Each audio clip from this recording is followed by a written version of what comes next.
Thank you for taking the time to watch my video. I really appreciate it. If you enjoyed this video, please click thumbs up, as that will help grow my channel. If you'd like to subscribe, I'd appreciate that as well. And if you have any questions, feel free to leave those and I will respond. Again, thank you.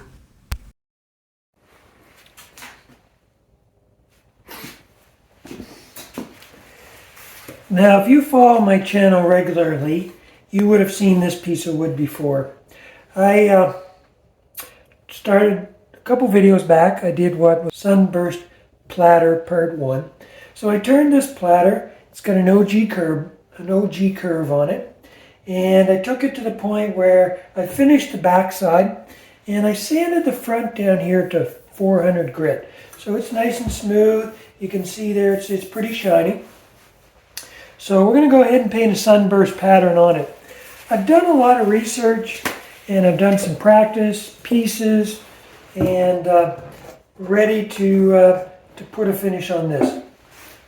First step I'm going to do is I'm going to take some rubbing alcohol and put it on the surface. Purpose of that is just to raise any grain.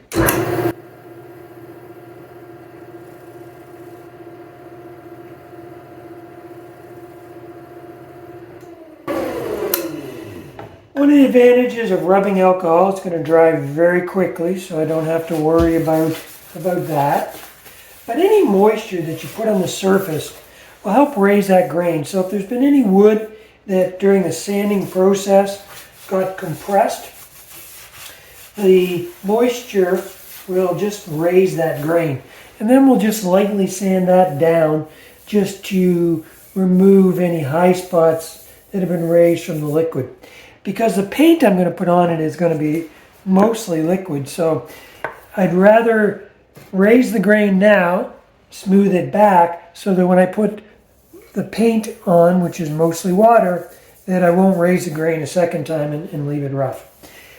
To be honest with you, I wasn't sure if I had already done this previously before I let the bowl sit, and I can feel that it really hasn't raised the grain any at all.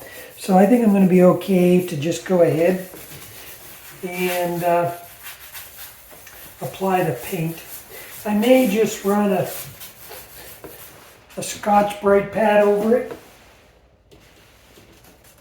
just to remove any grit for sure. This is about 1,000 grit.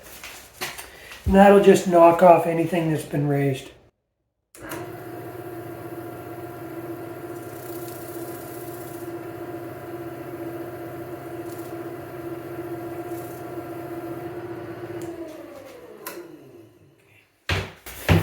That feels good, nothing raised there at all. So I'm going to go ahead now and apply the first coat on my sunburst. So what I want to do is I want to paint the whole thing black. And we're going to put a fairly heavy coat on, and then we're going to sand that black back. What I'm using for this is RIT clothing dye. You can buy this at any craft store, any fabric store, Walmart sells it. And I'm also going to use a spray gun with a small air compressor to airbrush the paint onto the surface. So let's go ahead and do that now.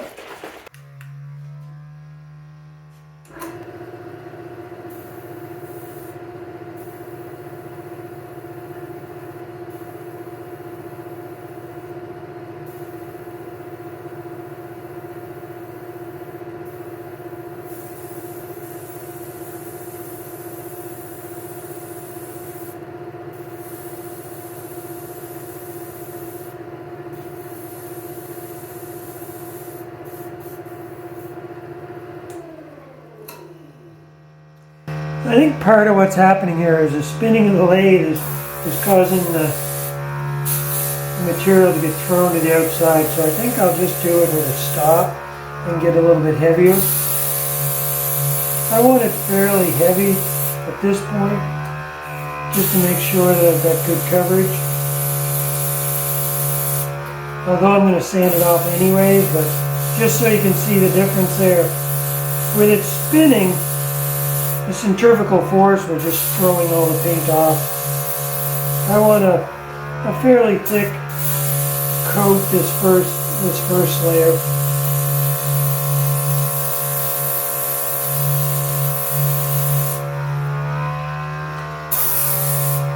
It's not super critical that it's even, because I'm going to sand it back anyways, but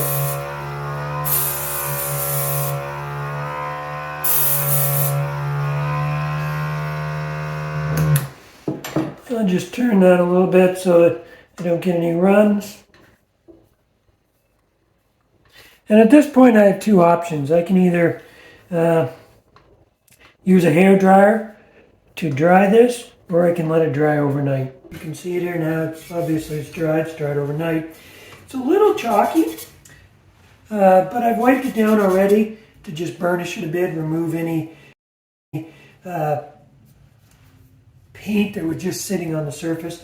Now I'm just going to take some 400 paper and I'm just going to sand that back. At this point I want to remove almost all of the black and just leave it in the deep grains to just accentuate the coloring a bit.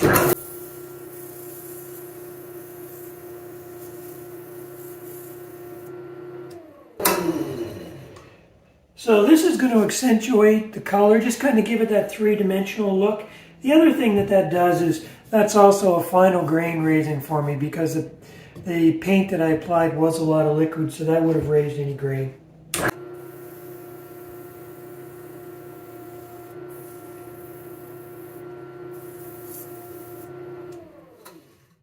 As I said, I want to remove almost all the black. There's going to remain some black here, for sure. That's part of the grain pattern. And I want to also make sure, as I'm doing this, I don't have any of these lines here you can see.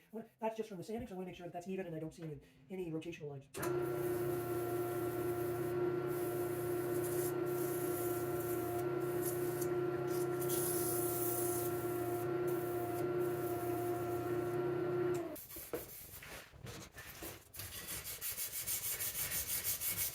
You can also do a bit of hand sanding.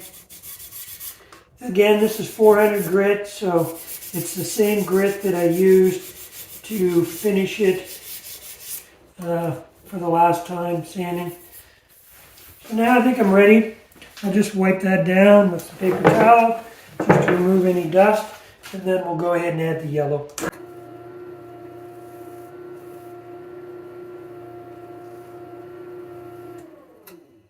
And no more is coming off of that now. Again, it's pretty small. Like, you don't see a lot of black. It's quite muted, but that's fine. But it'll be enough that you'll see that through the yellow, and again, it just gives it that three-dimensional look. I had tried a number of things before doing this. I tried some alcohol inks. I wasn't overly pleased with the finish I got with that. You can find a lot online with alcohol inks. They are used by a lot of different people.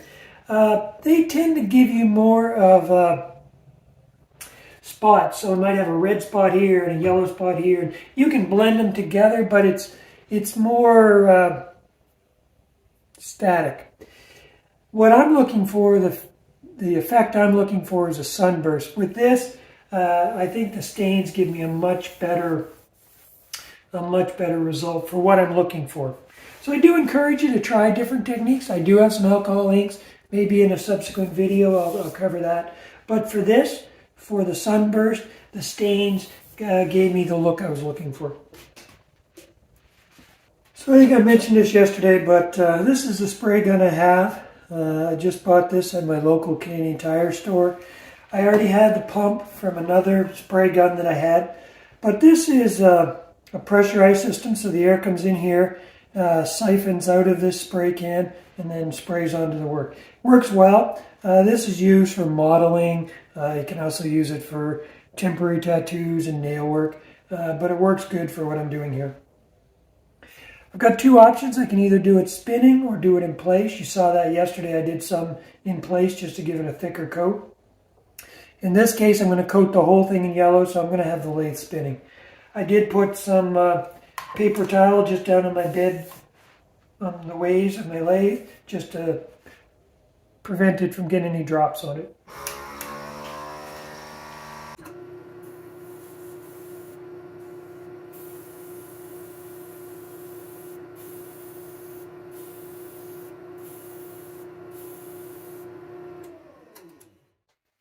So there's the yellow. Now that the yellow's on, you can really see how that black underneath stands out a bit. And again, it just gives you, so it's not a flat looking color. It's got some interest to it. I'll probably give this a couple more coats of the yellow before I move on to the next color. And again, I'll let this dry either with a hair dryer or overnight. In this case, I'll probably let it dry for the rest of the day and then come back at it with the next color.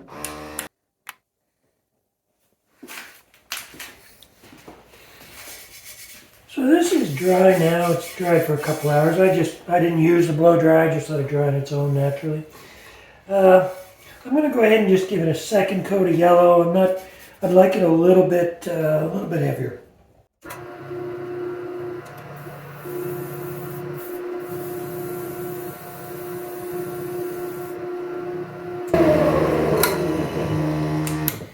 So you notice there, I can actually start spraying in here. This is going to be removed anyways, but I can start in there, get the color established, and then just work my way out. I'm happy with that. That looks like a better color of yellow, so I'll let that dry again for a few more hours.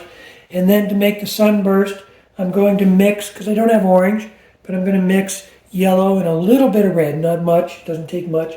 To make orange, we'll start about here, bring the orange out, and then we'll add black.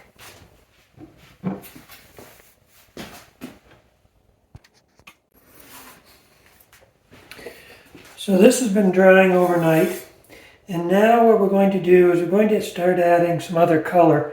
I've got yellow and red, and very little red because it's a very powerful color, to spray on here to make kind of an orange color. And we're going to start, try and pick it up here and bring it out, and then we'll do a second color which is more just red, and then finally black. One thing I want to avoid is a hard line. So what I'm going to do is I'm going to start on the outside and I'm going to work my way in, spraying at a bit of an angle so that I have a softer transition between the colors. If I just hold it straight on while this is spinning, I'll get a very hard line, much like you see here, right here where this black line starts, which again I'm removing later, but I don't want that kind of a line. I want it to feather in. And I may have to do some of that stopped, the feathering in. We'll see how that looks once we start applying. After I put on the yellow, I then go to an orange, which was a mix of red and yellow together. It's quite a muted color, but that gives me that soft transition from the yellow to eventually black. Here I apply the red. You can see I did get a little close with my spray gun. I did develop a bit of a hard line.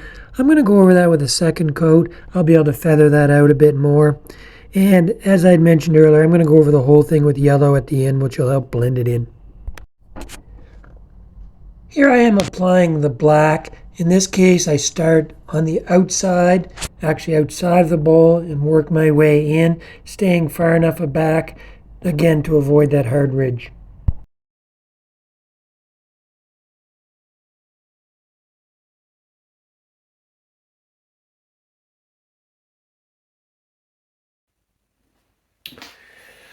Not sure what happened there. I do apologize. I missed that very last coating, but it was yellow. And what I did was I started here on the inside and sprayed out the whole thing, coated the whole thing with yellow, which really helps to blend it out. And you can see now there a final pattern, which I'm quite happy with. The wood grain still shows through. It's emphasized because of the black that we put on the initial coat. But I'm happy with the transitions now from the yellow to the orange, to the red, and eventually to the black. So that's going to be done, and then we'll turn the inside out. Later on, I'll use my bowl gouge to hollow out this bowl form in the center of the platter. But one of the most scariest moments for a turner is to pick up that edge and to get it started. The last thing I want to have happen is the bowl gouge to scoot out and scratch any of the surface that I just finished painting. So here I just used my carbide V tool to cut a groove in to give me a starting point so that I could use my bowl gouge later on. I've got the bowl turned out now, so at this point I'm just going to start sanding it. I don't show the whole sanding process, but again I start at 80 or 100 grit and work my way up to 400.